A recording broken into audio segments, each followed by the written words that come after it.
The latest chapter of Black Clover, the fight between Magna and Dante, officially reaches its climax. Is Magna going to be able to pull it off? Well, let's find out in this chapter review of Black Clover Chapter 293, titled Punching the Irrationality.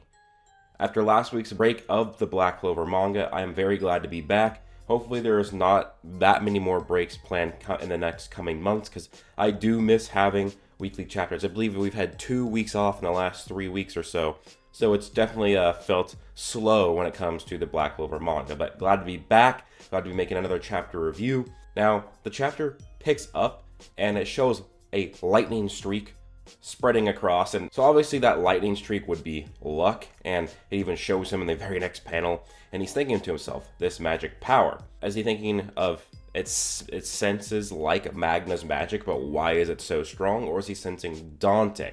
That's what I want to know, what he's exactly thinking. I guess it could be both, but I think he might just be sensing how Magna's mana feels in terms of its soul, but now it's way bigger with, half of Dante's magic. So that's something that I would want to see, but I'm sure that's what it is. And then the fight between Magna and Dante picks off. Dante is pissed. Steam is coming off of his face, and he says, "You? How dare you hit me in the face and make my back reach the ground?" Now, looks like Magna clapped him so hard and knocked Dante to the ground, but he gets up, probably with his gravity magic, and then he creates boulders that he's going to try and strike Magna with, and Magna just punches them all and breaks them all.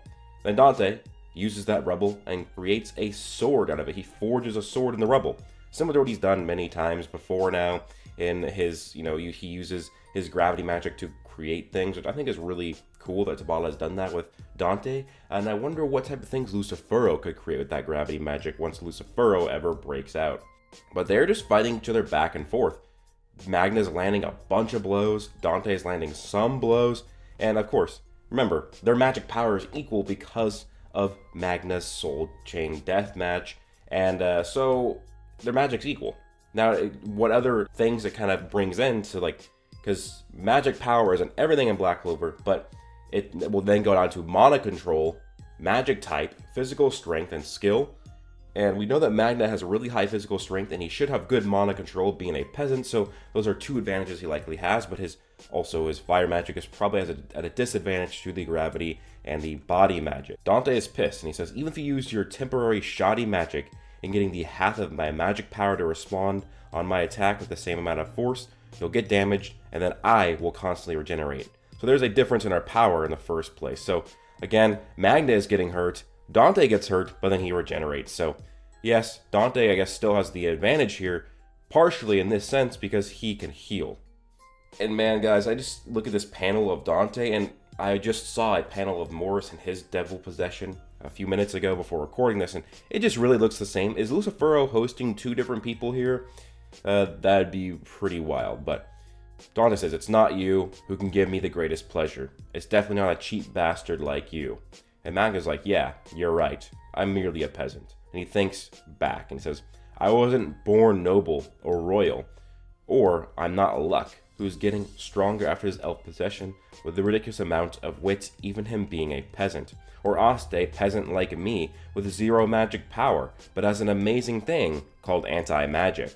Then the flashback shifts to Magna going to the Black Wolves base to confront Yami after him being rejected by the Heart Kingdom. Yami-san, oh, did you have fun in the Heart Kingdom? Yep, why did you put me in your squad? Yami says, maybe because we had the same hobby. And Magna sadly says, I see. Then Yami looks at him and says, and it seemed like you have the biggest grit. And this is what Magna needed for motivation. He says, I never lose with my grit. And he starts fighting, I will not lose. And he just kind of changes the tone of battle with this motivation.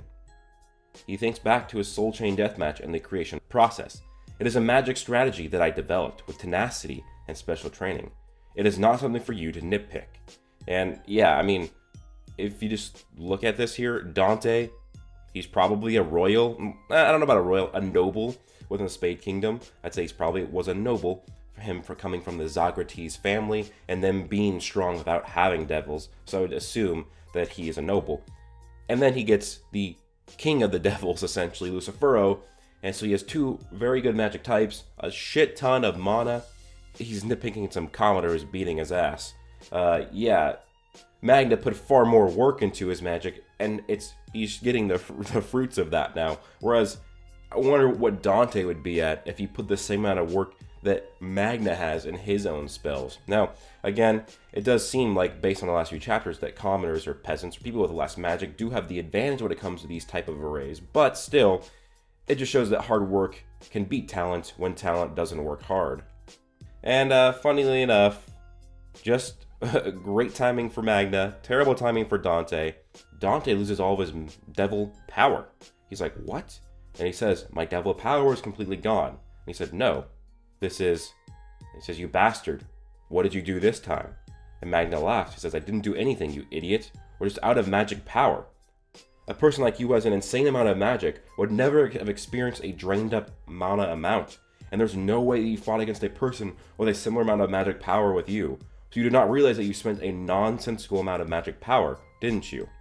Then Dante thinks, did the contract with Lucifero also disconnect? Because my own magic power is out? And Magna says, with this, you won't be able to use any proper magic. No gravitational magic, even the higher generation body magic either. And as Dante is saying, it's the same goes for, and then Magna just cleaves him with an uppercut, bullies him, and then Dante's like, there's no way I'm gonna lose to a small fry like you. Magna says, shut up, you crazy bastard, lands an impressive blow. Now, I love this panel here because it shows the punch from Dante. It's not really doing much to Magna, but Magna's punch, you can see, just based on the art, it is a massive blow onto him. And then you see Luck appearing from the door, Asta and Noct appearing from the rubble, and they're both shocked. They're looking at Magna with the chain disappearing, him screaming up, and Dante unconscious on the ground. And it's the outro title is The Roar of Victory Echoes. So I'm really excited to see the reaction from Asta and Luck when they, talk to Magna after this. And I want to see Noct, right? Because Noct, if he sees a peasant who just defeated the Dark Triad, or a member of the Dark Triad, I want to see Noct's reaction as well. I want to see all of their reactions. I want to see Jack and Zora. And wow, I thought that what was going to happen in this fight is that Zora was going to have to intervene. But one thing I do want to mention here, guys, let's scroll up and back to this part of the chapter when Dante loses his magic. He says, my devil power, it's completely gone. And he said, no, this is... So he's wondering what's happened. And he says, did the contract with Lucifero also disconnect? This is the unofficial translation, so it might be different in the officials. In fact, it probably will be. But based on what this is saying, is his contract with Lucifero just done? Is this just Dante now? He has no devil mana to go off of, even when he is recovered after this fight. That would be crazy. But one thing that is making me think that this is just the error of the unofficial translation, he still has the devil mark on his forehead. And now, we don't know if he did lose the contract, if the devil mark would stay, but it does, he still has the devil mark. So this just seems that because he has no mana of his own left, he can't pair it with the mana of Lucifero, so he just cannot use that magic power. But that'd be crazy if he just actually lost the contract because he used up all of his magic. But then again, I don't see why, but maybe Lucifero is leaving Dante now to take a different host or put all of his power into Morris, or he's just like, the cliff off has started, the second gate's probably about to open, I need to get rid of this body, this host, because I'm going to be coming to the real world with my own body. So I wonder what Lucifero has got planned. That's something that will probably be answered in the coming chapters, but I really hope that isn't that Magna just gets this W here. In the next chapter, Dante just raises, and he's fine. Now he's even stronger somehow. That would suck. I don't want that to happen. That would be a huge takeaway from what Magna just did here. He spent 6 months developing a single-use spell and defeated the leader of the Dark Triad. Based on what the ritual was kind of shown earlier, is that you needed the Dark Triad for the ritual. Now that the ritual, the Dante is done, does this mean the ritual is canceled? Or does it just mean it's slowed down, and now with Zenon and Vonaka still in it, and then Morris also speeding it up, it just will slow down now with Dante out.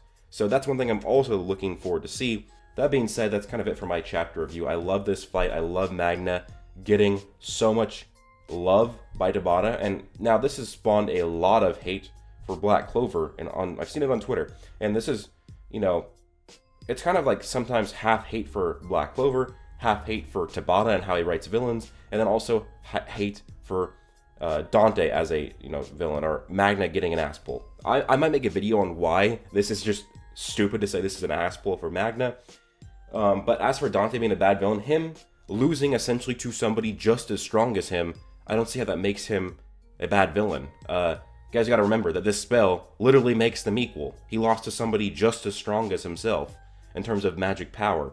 So I don't see how this is a huge L for him just because it's Magna. Magna literally took half of his power and added it onto himself. If you look at it that way, I think it's, you know, makes it look not really that bad for Dante. And then people are also saying that this is bad writing because Dante was being set up to be the big bad and Asta's huge, you know, rival coming up. But I just don't see it that way. I think that is Tabata subverting the expectations and creating a red herring. I thought that Lucifero was obviously going to be the next big bad for Asta. Because if you guys remember, it is stated that 100% Triad were equal to a Supreme Devil. And that means that 100% Lucifero, or 100% Dante, I mean, he'd be equal to Lilith or Nama. Remember, Asta was fighting the both of them at once and was clapping them. They needed to fuse and have an exponential boost, and Asta was still defeating them. The only thing is that they just had speed on him. So if 100% Dante pales in comparison to what Asta's already clapped, remember, he fought 2-on-1, why is Dante going to be the big bad for him? Asta would clap him if they fought. So with the fact that Libe and Asta both have connections to Lucifero, and the fact that their mother was killed by Lucifero, Dante has not really done too much to Asta. It just seems that Lucifero is the big bad, especially when Lilith and Nama said that Dante was just Lucifero's toy. So that's one thing I'm saying is that, yeah, I see that if you think that Dante was the big bad that Asta was going to have to take down for this arc to be over, I never saw it that way. I did see it that way at one point, but the last, you know, this whole invasion of the Spade Kingdom has really changed my mind, especially with Devil Union and how Asta has used it. I don't see Dante as the big bad, especially once the Cliff-Off Devils were shown. But anyways, guys, let me know your thoughts down below. Please leave a like, comment, and subscribe. Hope you guys all have an amazing day. Plus...